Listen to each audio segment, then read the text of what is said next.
stage ako ng life na parang wala akong clear na direction. Minsan, naiisip ko, ano ba talaga ang purpose ko? I try to understand myself, pero may mga moments na wala talaga akong magawa, kundi mag-reflect.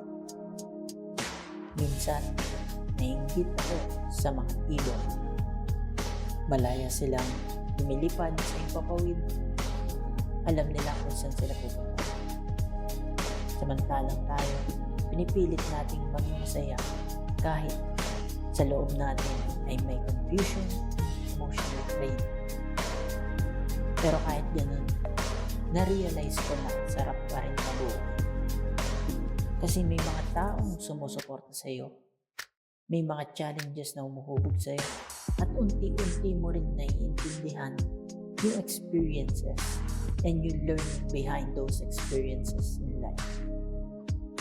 Lahat ng ito may purpose.